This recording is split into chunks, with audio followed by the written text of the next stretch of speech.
ఈ రోజు ఉదయం Maharashtra deputy CM Ajit Pawar private విమానంలో ప్రయాణిస్తుండగా ప్రమాదం జరిగింది.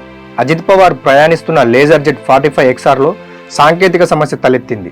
దీంతో బారామతి విమానాశ్రయంలో ఎమర్జెన్సీ ల్యాండింగ్ చేస్తుండగా అదుపు తప్పి ఈ ప్రమాదం జరిగింది.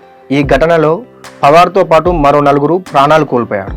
ఈ ఘటన దేశవ్యాప్తంగా సంచలనంగా మారింది. ఇలాంటి ఘటనలు జరగడం ఇది తొలిసారి కాదు, గతంలో కూడా జరిగాయి. ఇప్పటి వరకు విమాన ప్రమాదాల్లో మరణించిన ప్రముఖులు ఎవరో చూద్దాం.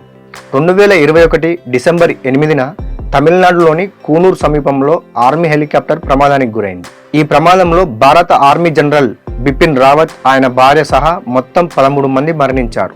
ఈ ప్రమాదంలో ఒక్కరు మాత్రమే ప్రాణాలతో బయటపడ్డారు.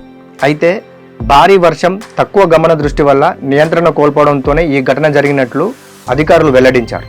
మరో విషాద సంఘటన 2009 సెప్టెంబర్ 2 ఉమ్మడి ఆంధ్రప్రదేశ్ దివంగత ముఖ్యమంత్రి వైఎస్ రాజశేఖర్ రెడ్డి ఆయన రచ్చబండ కార్యక్రమంలో పాల్గొనేందుకు వెళుతుండగా తాను ప్రయాణిస్తున్న బెల్ 430 హెలికాప్టర్ నల్లమల్ల అడవిలో అదృశ్యమైందని సిబ్బంది వెల్లడించింది.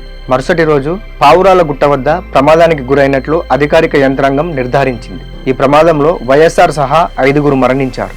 1980లో జరిగిన ప్రమాదంలో సంజయ్ గాంధీ, 2002లో జరిగిన ప్రమాదంలో Lok Sabha deputy speaker GVMC Balayogi, Madhavrao Scindia 2001లో, ఓం ప్రకాష్ జిందాల్ 2005లో, తెలుగు హీరోయిన్ సౌందర్య 2004లో ప్రాణాలు కోల్పోయారు. ఈ వీడియో మీకు నచ్చితే లైక్ చేయండి.